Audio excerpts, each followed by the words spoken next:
Hello and welcome to this month's Janome Stitch Club Live. My name's Julia and I'm one of the Janome educators, and every month we try and pull out some feet and techniques and things for you to try, stitches maybe on your machines, just to make you maybe look at things that you haven't looked at before and give you little projects to practice on. So I realise I'm a little bit late to the party here, but Barbie obviously has been a massive thing, and making Barbie clothes has also been, as the mother of 3 girls and a granddaughter as well, has been quite a big part of my life, one way or another over the years. And in fact that's where I first learned to sew, was making outfits for my Barbie dolls, as many of us did. So I thought that maybe this month what I would do, I wanted to look at the gathering foot in particular. And so one of the little projects that came to mind, obviously to do gathers in a slightly smaller way, was to maybe look at some Barbie clothes and just some very simple gathering here. Don't worry, you don't have to do the hat as well, I got a bit carried away. But how to put gathers on your outfits, your dresses, etc, etc. So the gathering foot that you can buy, this is the one. I'm going to go through how to put that on the machine. I've only got the 7mm version, so I'm actually going to do it on the 5270 in a minute and show you how. I'm also just going to show you a very quick way to make a very simple Barbie dress, sundress, so you can produce a few of those if you have any small people that might be interested. So let's have a little look at the gathering foot. First things first, make sure you've got the right one for your machine. As I said, I don't have this in the 9mm size, hence why I'm on the 7mm today. So this is the 7mm one. Now you'll notice it's slightly different in that it's got 2 bars here, one at the front and one at the back. The front is the usual one where you're clipping your feet on, and this one at the back hooks on the back. Now what I'm going to do, just to show you, because I think you'll see better if I take it off, I'm going to take the whole ankle off. You don't need to do this, but I just want to show you exactly what is going on. So what needs to happen is, if you can see, that hooks at the back and then you drop it down and it clips in like this. Okay, so that is the first thing that you're going to do, is to hook that back bit in. So here's Barbie in one of the little sundresses, and I've done 3 tiers on this one, so she's got a bit of a maxi dress going on here. I have done what I've fiddled around and I've tried to make this the simplest pattern possible. As you can see, she's strapless, but you can add little ribbons, etc., or just to practice using your gathering foot and your techniques. I always think that the best thing about doing small stuff is that you can practice techniques that you're going to use on bigger stuff, but you don't have to use quite so much fabric. And frankly, if you can do it as fiddly as this, you can do it any size. So let's have a little look at the measurements. What I have done, and this is going to depend on your Barbie, I've just measured this, I think this was 5.5 inches by 3.25, which basically goes round the top of my Barbie and allows enough for a little 1/4 inch turn for the Velcro to go down the back. What I've then done is I've stitched under a little 1/4 inch double hem at the top so that it's nice and neat. And then what I've done is I have, and you don't need to mark this with pen, I've done it so you can see it, but I've marked the centre line. And patchworkers, please look away now, because I realise that I completely missed this pattern here, but I didn't think about that when I just grabbed what was about the only Barbie pink in my stash. So I've drawn a line down the centre. I've marked a spot which is 1/2 inch out from that centre line, 3/4 inch from the top here. Okay, and this is her apex. And then I have done what is more or less a French dart actually, where I have gone in 1.5 inches from the side here and here and marked a point, joined those 2 points, and then the straight edge, because these 2 darts I am literally going to fold it under and then stitch on that straight line there and do the same on the other side. So let me just whack that under. Like with most small things, I have taken my stitch length down, so I'm on 1.8, and I am not using my best couture dart finishing technique here, as you may have noticed. And then same thing on the other side, fold it under,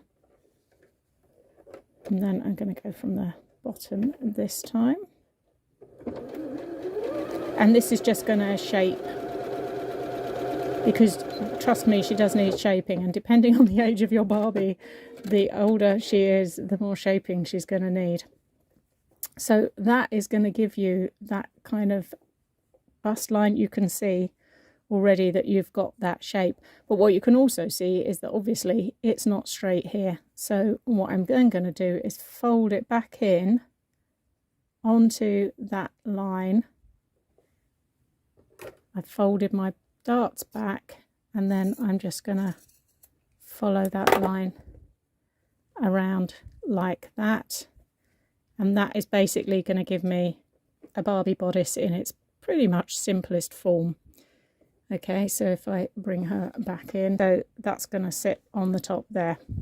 Okay, you can, as with anything, if it's not quite, because these I can see aren't quite even, because again I'm quite a long way from the sewing machine, but bear in mind, like with everything, put it on inside out, and then you can alter the darts to get them to fit. Once you hit on your kind of you know, the one that fits best to that doll, then you can just basically crank these out in vast numbers, because let's face it, when it comes to Barbie clothes, it's quantity, not necessarily quality, isn't it, when you're of a certain age.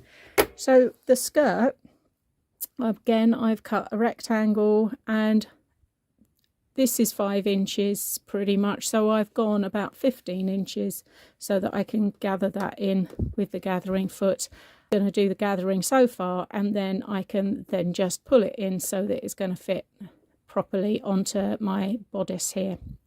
Okay, and it's pretty much as simple as that. And then you can just fold this under, put your Velcro on, and I cut little tiny strips of Velcro. I find Velcro is easier for littlies to use, frankly, and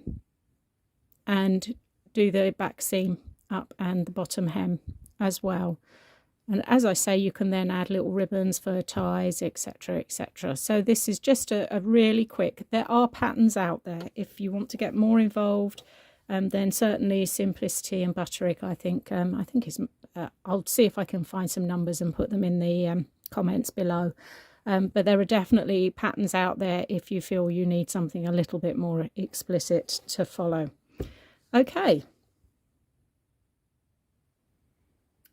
So having got the gathering foot on now, the next changes I need to make are actually to the machine. So what I want to do is I want to up my tension, and I've done several little testers here, and I would recommend that you do the same. And I've experimented, I'm just on like cottons here, basic cottons, but I've experimented with the setting for my top tension, which I established was best at 8. The higher the tension, the more it's going to gather, and also the stitch length as well. So similar process really, except the traditional way you'd be dropping your tension right down, but this way we're actually forcing the machine to gather. So I'm going to take my stitch length up to 4, which again, as I say, with my little experiments, was the one that I found was best. Generally speaking, high tension and long stitch length at the top here, and then just start sewing. And I'm just keeping a gentle eye on it here because look, you can see it has a tendency to swing over. So just make sure that you keep a little bit of tension here just to keep it in line as it goes along. Because as it's gathering, it's wanting to kind of veer off to the left. But you can see the gathering. There is another foot which I will demonstrate in the future as well, the ruffler, where you can be far more accurate. But for this kind of job, and certainly if you're doing you know, a dress with several layers of frills and ruffles, this does a pretty darn good job actually. So I'm going to grab that top thread because you can see we've got a ruffle going on, and like I say, it's only going to be a gentle ruffle, but once I grab that top thread I can then slide them in. And I think the process I hate most with the traditional method is that starting from no gathers at all. That's the bit, isn't it, that takes forever, it seems, when you actually start off and you think, oh goodness me, I've got to get all those gathers into the middle. Obviously we're on quite a small project here, but you can see, and also because it's not loose like the traditional technique, they tend to kind of stay where you put them better. So I would gather that in, and then hang on, I've lost my bodice already. Where is it? Okay, panic over, found it. This is the way things happen in my sewing room. Literally within seconds, something's disappeared. So this is the bodice, and I can then just gather those in until they're going to fit along my bodice here, and then pin it in place and obviously stitch it down.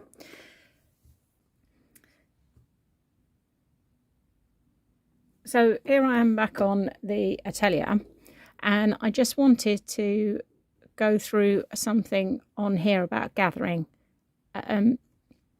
Number one, if you want to do the traditional form of gathering, bear in mind that on these machines, and as I say, this will count for the 9400, 9450, the M7, 15000, anything that's got a screen like this, there is, in the little t-shirt setting, which is your applications, if we go into there, there is a section on gathering. And this is one of my favourite things about this machine. So there are many, but this is one. And in this section, you've got gathering, you've got choices, gathering and e-stitching. Now, if we stay in gathering, and I just pull that screen up and we take a look at the settings, then what you've got in here is needle position is in the center. It's a straight stitch, we would expect that. Stitch length, it's taken the stitch length up to 4, and what it's done is it's automatically dropped that tension down for you onto 1. Okay, so it's loosened off that tension. So if I then wanted to do several lines of gathering, for example, then I can just run them along the top here, knowing that that's all set. I'm not going to cut it off, because that is the one thing I would always say. If you're doing this, using this technique, long threads beginning and end, because obviously you're going to want to find those threads. And if I then wanted to do a second row, because this is how I would traditionally gather, and then I would sew my seam down the middle. So I've done my second row, and as I say, on the traditional method, I'm going to pull the bobbin threads. So there you go, you can see what's happening there, and I think you can see here where the gathering foot kind of helps, doesn't it? Because as I say, it's already done that. If I want a really set gather though, this one does give you a really neat one, because you can then stitch between the lines. Speaking of which, when you then go back to your regular straight stitch, I can just literally do that. I'm on my straight stitch, and what's happened is the machine has reset itself.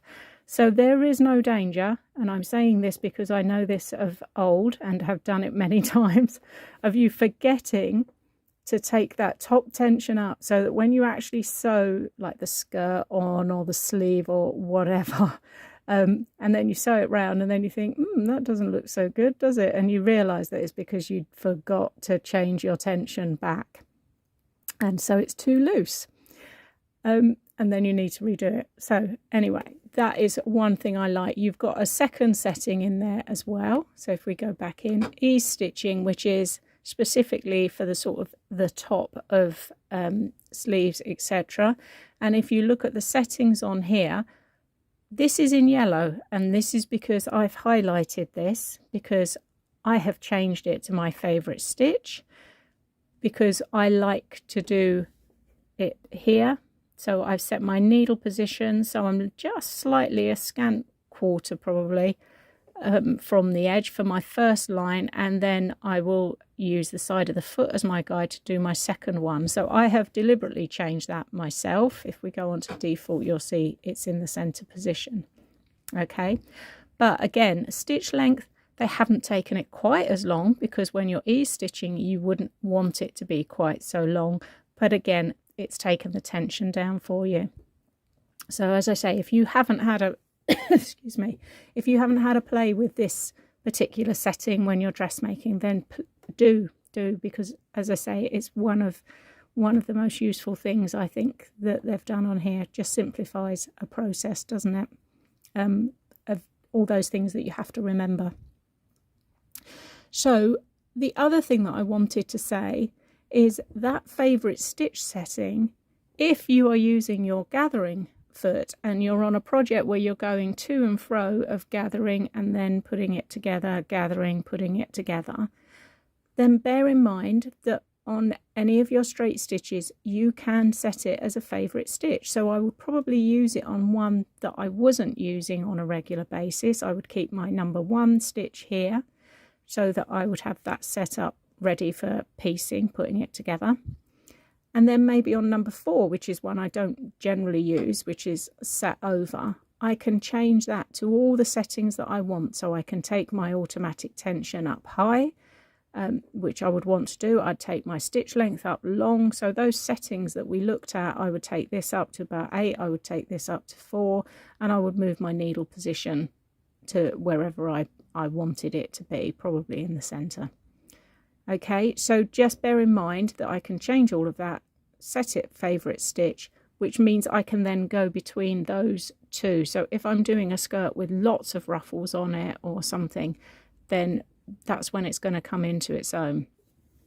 I also wanted to show you that this Barbie dress, before I actually put it together, because when you are using that foot, the gathering foot, as I said, you haven't necessarily got quite as much control over the size of the gathers.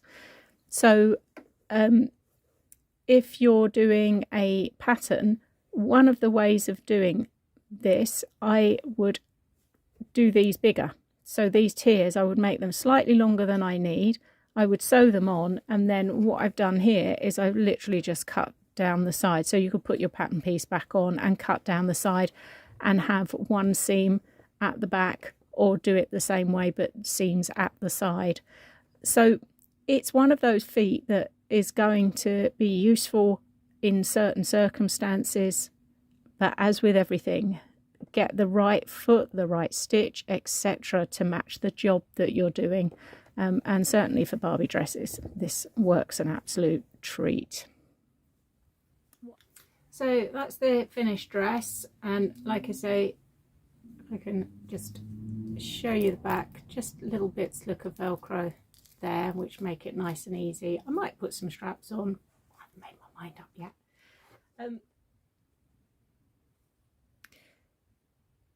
Now, in case you were interested in adding to the Barbie look, accessories make an outfit, let's be fair. So I couldn't resist adding this little bit of DIY in the hat.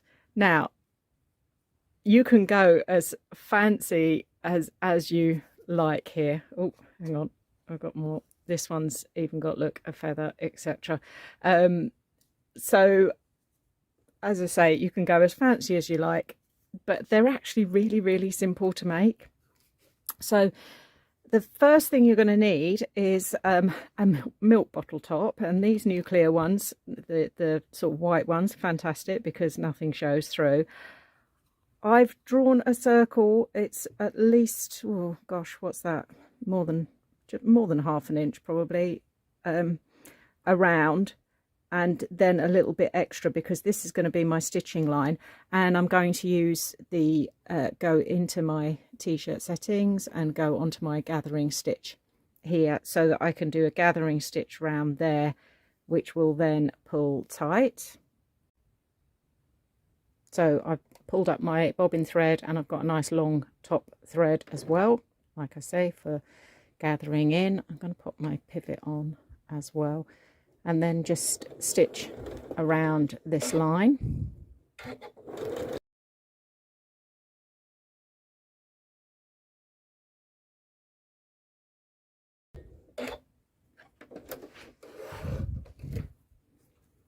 So then once I've done that, I can just pull those in bobbin threads. Oop, let's find it first. There we go.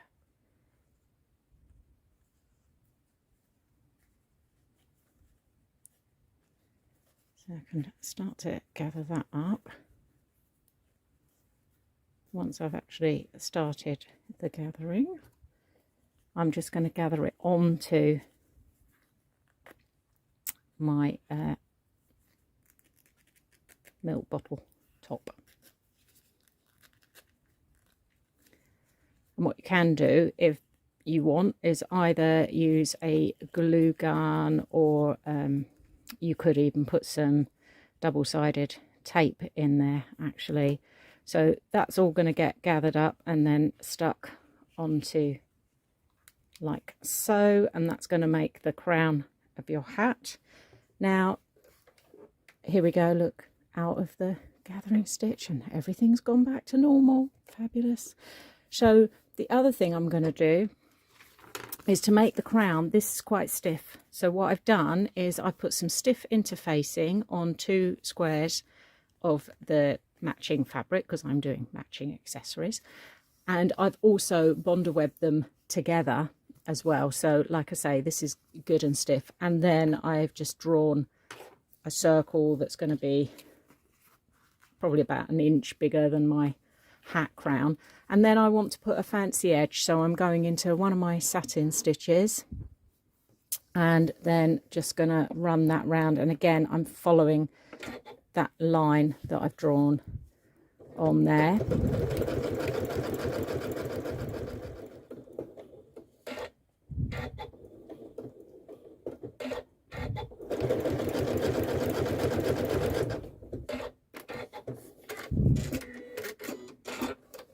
So that's then done, and then what I can do is trim around here so that I get that nice shaped edge like I've got around here. You've got various stitches that you can play around with for that. What I then need to do is I need to cut a hole in here, so I'm going to turn it over and then I'm kind of winging it here, but you don't need to. You could actually measure this. And I'm going to draw around what is going to be the crown of my hat. And when I cut that, I'm not going to cut it quite. I'm going to cut just inside that line so that it's just slightly bigger. I will trim round this in a minute, but I need my small scissors for that.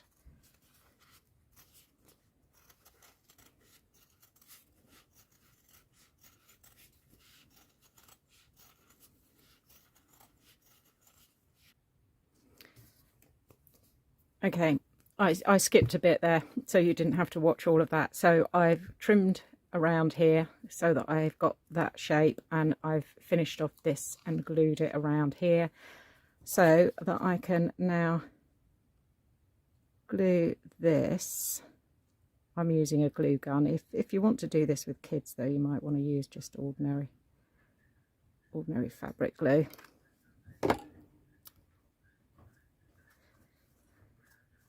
And then stick that on, and that is your hat. One thing I will say, that as well as collecting milk bottle tops, the bits that go around the top of the drink bottles as well are really useful for Barbie Alice bands. Look. If it needs to be slightly tighter, just leave it overnight clipped and that will make it tighter. But this is quite a good way of like anchoring it on. So, I mean, you could stick pins in, but that seems a little harsh, doesn't it? So I'm just going to glue that in. And I won't actually put it on her head, but look. I've probably stuck her hair to it now, haven't I? I mean, that's pretty smart, isn't it? So just a little something else for you to make, if you should feel so inclined.